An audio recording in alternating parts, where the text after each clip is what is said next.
We are Ole Miss Rebels. As Mississippi's flagship university, we dig deeper, see farther, work harder. We pioneered human organ transplants. We helped prove Einstein's theory of gravitational waves. We are conducting life-changing research that solves the problems of today. We are Ole Miss, transforming lives and the world. Hey, welcome to the POMcast with Stephen Willis. We're going to start in a few minutes, but I want to tell you to hit up our social sites, retweet, share, comment, like, do all of that stuff. It can only help us out and it'll make the show even better. But we're getting ready to give you a lot of good Ole Miss information, and I just thought I would tell you that because the POMcast is starting. Well, it's starting right now. Wait, no, that's a little early. It is starting right about now.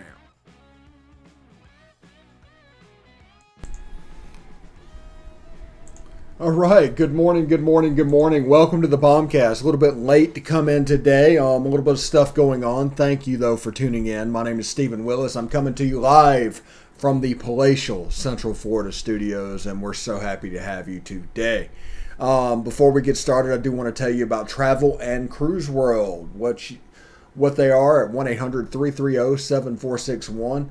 1-800-330-7461 is a basic local aspect of Florida vacation. Everybody needs a vacation right now. I mean, everything's going on. You need a vacation, you go out. But these guys are locals. They can tell you what's going on at Disney, at Universal, at the beach, anything that could pop up that could potentially ruin your vacation, these guys can help with. So that's 1-800-330-7461, travelandcruiseworld.com. They can absolutely help you out and help you see Central Florida like a local. You can catch us on Twitter at the Stephen Willis or at Old Positively. You can catch us on Facebook at facebook.com/POMcast.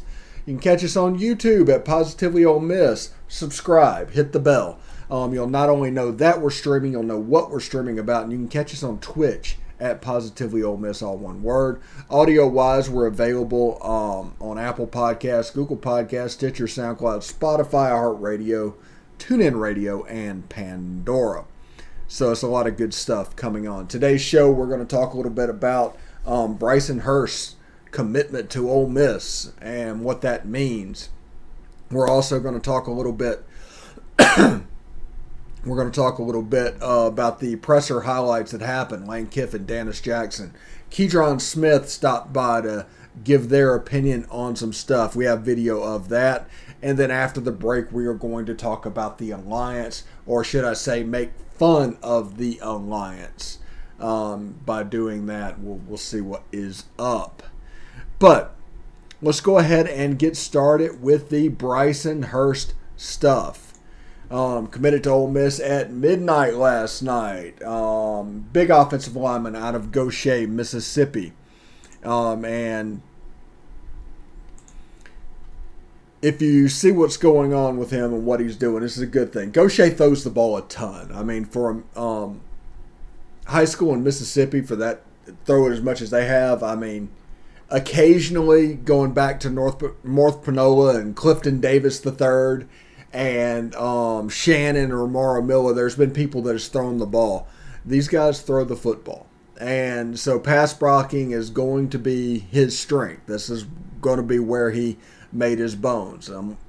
Like all offensive linemen, I think it's fair to assume that he's going to need a little bit of time to develop, even though he's a 4-star. And that is absolutely fine, but he's a tremendously talented player, and he'll go quite well with Timmy Gargaffian, I think is his name, Preston Cushman, and the other guys on the O-line. Ole Miss has signed 4 offensive linemen, or shouldn't say signed, committed 4 offensive linemen. And the reason for that is 2019 was the last major offensive line push for this team. So if you just look at the clock, the time it takes to develop, they're probably going to have to sign a decent number of offensive linemen this year out of necessity. Now, if you look at players then like Justin Rhodes transferred in, he's immediately eligible, has 2 years of eligibility. That's good for these guys coming up. Orlando Almana, 1 year of eligibility, playing center is fine. The offensive line should be a strength of this team, and these guys are going to come in and be able to learn, be able to see what's going on above them, try to replicate it, and be better in the future. So it's really interesting to see what is going on. I think on 3 lists Jacarius Clayton as offensive lineman. He's not really an offensive lineman. We touched on him on an earlier commit watch. We're going to do a commitment spotlight sometime this afternoon. It'll be on this kid, Bryson Hurst out of Gautier, and we're going to talk about a little bit what all it means and the things that you can take from this commitment. And one of the things you can take from this commitment is on 247.com. They're almost averaging a 4-star, which means even the 3 stars they're signing are borderline 4 stars. So this is becoming a heck of a recruiting class. It might not look at it. If you look at the rankings, it's ranked like 54th or whatever it is. Do not look at that. Look at the average stars, because we are going to sign less players, and then we're going to acquire people in the transfer portal, in the graduate transfer, and all of that. So that is the avenue that we are going down in recruiting. So Bryson Hurst committed to Ole Miss last night, midnight, on 3 Sports. Jeremy Crabtree, by the way, used to work with Jeremy back in the day. And it's nice to see him back in the recruiting game, because I think he got out of it for a little bit and did like local media. And now he's coming back to On 3, because if you go back real far, like Jeremy Crabtree, Mike Farrell, Barton Simmons, all those guys that are known through all the recruiting services started out at Rivals. Mike Farrell was like the 5th guy at Rivals whenever that staff was put together way back in the day. So that is pretty interesting. Now, we are going to do press conference notes real quick, and we'll talk about it. We had, first day of class was Monday. A lot of stuff going on. They finished up camp, I think, yesterday. This will be the first post-camp press conference. And from there, you're able to move on into regular preparations. They're going to start getting ready for Louisville. Also, Cameron Teague is going to be on the show next week. I think he's sometime around September 1st. The interview should be up. Biscuits and SEC will be next Tuesday night, so it'll probably pop up on Wednesday. And the Junction blog is going to do something this Friday, preview A&M, especially with Haynes King being named the starter today. Now, reminder to everybody, patrons get interviews first. So 3 days later, you'll be able to see them. But if you want them right then, the only way to do that is through being a patron. So thank you very much. We're going to do this press conference highlights, and then we're going to probably come back for a little bit, take a short break, and then we'll do the Alliance where we make fun of those guys. But until then, stick around, or enjoy this program, I guess.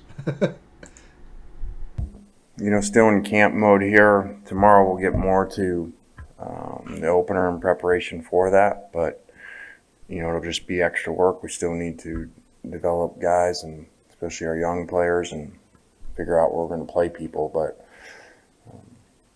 obviously we're getting a little closer to that, and have to combine the two this week. It's always a tricky week, and you had school starting, so less time with them. So just going to have to maximize what it is.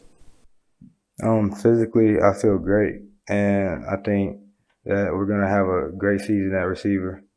In the passing game, we have a lot of playmakers and things like that.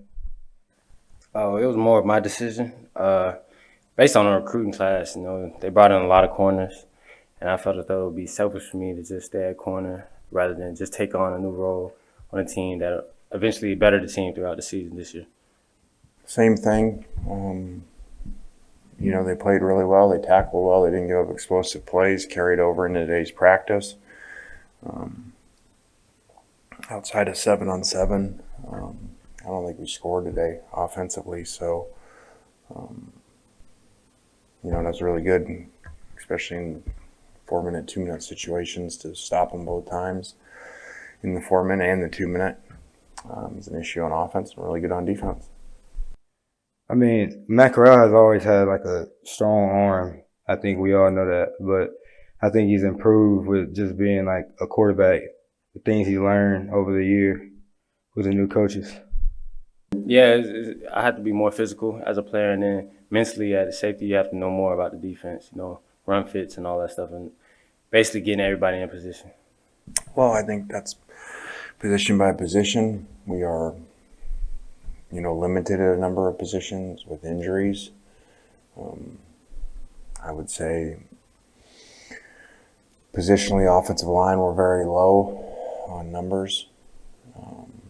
So it's been hard to develop guys there. Same with receiver, same with tight end. Running backs were healthy and feel pretty good there. Our secondary is pretty healthy. Feel like we're developing some guys there, and linebacker and D-line. So really, our defense is pretty healthy. Our offense is not. Just being accountable, just knowing my assignment, being able to line up and get there fast and do what I have to do, and the rest just comes. The first day it was kind of tough, but throughout the days I was starting to get more comfortable, and then after a while it just was natural. Yeah, I don't know that. We've not had a conference conversation about that. They've not made us aware, so I'm not sure what Ross is writing about or how much truth is to it. There should be some relief somewhere, whether that's for grad transfers, whether that's for players to leave eligible, something, because you're going to have I said this when it started, you're going to have a number of issues because guys are leaving. You can't replace them. And when they're going other places, they're taking spots from other kids. So really, you got hundreds of high school kids that are not going to sign anywhere and have places to go that would have. That I don't have an answer to. I'm not the coach, but I mean, I think I'll come in, do a little something here, a little something there. But I'm not sure. Yeah, I mean, it's a lot. I mean, Markevius Brown, Tysheen, Trey, all those guys, Breedlove, they're so athletic. You can put them in multiple spots, man. It's crazy, man. Just me being here for 4 years, I always tell them it's going to go by fast, so eventually they're going to be in my spot. So I'm eager to just teach them a game and see splits and all that stuff, so the game will be much easier for them when they get out there. Just looking at some things, both those guys have skill sets that, could have a chance on the other side. Jalen played there in high school. Really, that's all he did in high school, I guess, but one play where he told me that Coach Luke saw him for the one play on offense, but that's all he's known was defensive line before. So we'll see. It's a big body. So they've been there a couple. Yeah, it should be interesting to see with the transition on the defensive line with Ladarius Cox going to the O-line, Jalen Cunningham to the D-line. Like Lane Kiffin said, they do provide certain skill sets, and they're trying to optimize skill sets. You're trying to build depth however you can, and sometimes that includes putting a big body that plays defensive line and nose guard and seeing if he can go over there and create a little bit of havoc. And then you can teach him the other parts of the game. But if he's requiring a double team because he's hard to block, then you're already ahead of the game. You have a Terrence Cody-like guy. So that is going to be really interesting. And looking at the post-camp wrap-up, you heard an interesting thing, like the defense is a lot better and healthy. The offense is a little bit banged up at the moment, although nothing appears to be really that serious. But you go into it as early as you can. Just to let you know, next week we'll have Cameron Teague on the show to preview the Ole Miss Louisville game on Labor Day from Atlanta. We have Biscuits and SEC to preview that whole week 1 and the SEC. And also we have the Junction blog coming on at the end of this week. You'll probably get the free version of that sometime around Monday. But they're going to preview Texas A&M. We didn't do a preview early on with them because we wanted the quarterback situation to resolve itself, and hence lately it has. Haynes King is named the starter at Texas A&M. So that is pretty cool. Let's see real quick. We'll do this. This is really awesome. But we're going to take a short break. When we come back, we are going to collectively make fun of the Alliance. And I'll tell you what this is really about. I mean, everybody does PR and everybody tries to win the press conference or the breakup or however you're going to do it. This is really what this is about. And I'll tell you that as soon as we come back. Stick around.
All right, welcome back to the POMcast. I'm your host, Stephen Willis from the palatial Central Florida studios.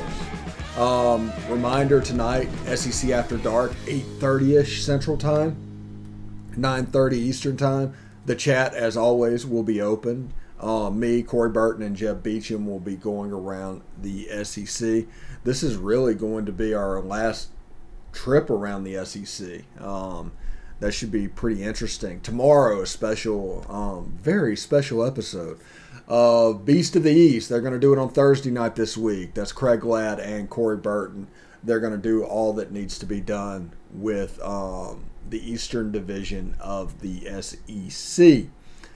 And I'm just really excited. On Friday, I've got an interview planned. That's when we're going to do the interview, actual recording of the Junction blog. And then we'll get ready and move into game week and do the game of the week, the lines, and all that. There's not really going to be predictions this week, but we'll do predictions on Friday once the season gets going. We'll pick some games. It'll be really similar to my picks on SEC After Dark, but it might change a little bit, you know. But we will have a pick'em available. You can catch them on our Facebook page or our Twitter account. You can catch the link to that. We have a pick'em page for that against the spread, so you can join that. And reminder that Patreons get interviews early. Patreons have shows exclusive to them, like Reb calls after the game. The post-game show will be completely on them. Whether there's one person there or 150 person there, it's not going to matter. All that content is going to be in one place, and it's just for Patreons. So pay attention to that. We're going to advertise it. I did I set up the live stream today. I set up the Patreon today. So that was pretty cool. So we're going to advertise about that. So if you hear about Reb Calls, that is that Patreon exclusive post-game show. And you can do it for $3. $3 gets you in. So we have that. So I want to tell you guys about the Alliance. Everybody was worried about the Alliance. Everybody was talking about the Alliance. The Alliance wants to do this. I think the Alliance is going to do scheduling things. I think Alliance is going to be about this. Well, there's no document about the Alliance. There's nothing binding them together. Even in a conference, you're contractually obligated There are certain benchmarks that you have to hit just to exist in that conference. And if you want to leave, there's certain things you have to do. This one is just a gentleman's agreement. And ask Texas A&M what happens to a gentleman's agreement. I mean, seriously, ask Texas A&M. It just doesn't hold any water. The scheduling, they said, yeah, they're going to schedule one from the ACC, one from the Big Ten if you're a Pac-12 team, but it's after existing contracts are met. So they don't really have the dates to do it, so the scheduling aspect of this is out the window as well, except for the Pac-12 and the Big Ten, which they're considering dropping a conference game to do it. Now, again, that's fine. So what? But if you drop a conference game to schedule a cross-conference game, you're doing what the SEC was doing 5 years ago. So this is the crux of what this is. This is really the crux of what this is. When Texas and Oklahoma left the Big 12 for the SEC, that started a war. Now, not a war necessarily between conferences, a war between networks. It's a media war. And those marquee games that Fox could count on, they started looking at it as like, well, we have Ohio State, we have Michigan, we have USC, and maybe Oregon. So there's two things that wants to happen. One, they want to use their pressure of the 41 teams to make sure Fox gets a piece of the college football playoff once it's expanded. That's why they want to do this. They want this to be a Fox, not an ESPN exclusive. They want Fox and ESPN to rotate it like the NFL, which, that's fine. Just pay a ton of money and go about your business. The other thing is they're recruiting the ACC to be a Fox league because the Big Ten and the Pac-12 are already Fox leagues. The Big 12 is dying, was also a Fox league. So if that goes away, all of a sudden Fox has very little inventory, and only the Big Ten on the Eastern and Central time zone, only the Pac-12 in the Pacific and Mountain time zone. There's no overlap. Basically, you're locked in for what games you can do. Pac-12 After Dark happens for a reason. It's because games are on at 10 o'clock at night. But if you get the ACC, that gives Fox a little bit more of a seat at the table. The big noon kickoffs, everything that's going on, gives them a seat and an avenue to do what they want to do. And that is compete in college football with ESPN. Now, Fox lost the regionals, as we all know. You've probably seen it online, looked on DirecTV. They're called Bally Sports South or Bally Sports Southeast. That's because Fox lost the regionals. Fox sold them off because Disney was in the mood to acquire everything that was going on. They got FX, they got all that stuff. Disney owns basically Hulu at this point. So Fox kept the TV networks like Fox News, and they're going to start Fox Weather eventually, and the FS1, the FS2, the Fox proper on the TV side. So how do you compete with ESPN? You don't. We've let this 300-pound gorilla that is ESPN just completely chip away at college football over the years, to where ESPN is just head and shoulders above the next network in line, which is probably Fox. And this is also at a time when networks are going away. Fox's digital platform stinks. It's terrible. It's nothing like the ESPN platform. And as things go on, like ESPN Plus getting the Mountain West, that was for years the Pac-10 and Pac-12's minor league. Now it's an ESPN property. They own the Sun Belt. They own Conference USA. They own the American. As you know, that's what started this whole war to begin with. They're exclusive with the SEC. They have a relationship with the ACC and the network and all that stuff. There's an ACC relationship as well. So if ESPN starts turning the screws, the way that ESPN could do this and make this gentleman's agreement go away is up the current ACC TV deal. Then all of a sudden, you have, 12 teams in the Pac-12, 14 in the Big Ten, so 26 teams against the rest of them. And those guys are going to decide the playoffs. See, the Big Ten and the Pac-12 actually needs the ACC more than the ACC realizes. Because Fox, A, wants a relationship and wants an ability to get in there, and they want to use Fox to maybe make ESPN expand their deal. And if that happens, that gentleman's agreement is gone. If ESPN's like, hey, we'll add $50 million onto the contract per year, and each team will get, $3 or $4 million. We're good. We're golden. Because if it gets voided and Fox comes to the table, who's to say ESPN even bids in the first place? Fox might overpay, but they might end up with the same deal they have now. So just pay attention to what's going on with that, because this is all about media rights. And the best, bar none, streaming service behind the scenes is ESPN. And everything, if you go to ESPN and ESPN Plus, it's just great. If you go to Fox Sports, not so much. Not so much great. And the Pac-12 network, where the hell is that? You can't find that if you want that. So the long story short, this alliance is a smokescreen. This alliance is a nothing burger. It's a nothing. There's a bunch of stuff that they want to do that they were already doing, and they're not going to stop you from doing other things. It's a nothing burger completely.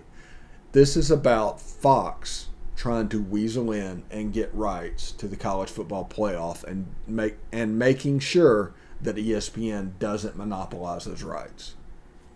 That's everything this is about. They're also trying to get in on the ACC because when the Big 12 goes away, they lose a conference and a good bit of content. So that is that. Tonight, SEC After Dark with Corey Burton and Jeb Beecham will be on the air doing that and all that stuff. The chat will be open.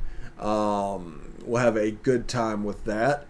This weekend, this week we're going to get the Junction blog. We got the POMcast on Friday and Thursday. On Thursday, we got the Beast of the East, Craig Ladd and Corey Burton talking about the Eastern Division of the SEC. And of course, retweet, like, share, do all the stuff. We need you to evangelize this program because we want this to be free. We want this to be flexible, and we want to do it in a way that just helps the fans. We're not in this for ego. We're not in this for money. We're generally in this for the best interest of Ole Miss, and only you can help us do that. And also join our Patreon because it's like the old PBF saying, thanks to generous contributions from people like you, we're able to keep shows like this free. We have an exclusive show for people that want to donate called Reb Calls. It's going to be the post-game show. And we also are delaying interviews. Like if an interview is on Friday, Patreons are going to get that for 3 days first. So, pretty excited about that. So, I want everybody to have a fantastic week. Enjoy what's going on. Enjoy this hump day. And try and make it the best you can. Until tomorrow, I'm Stephen Willis. And, of course, hotty toddy.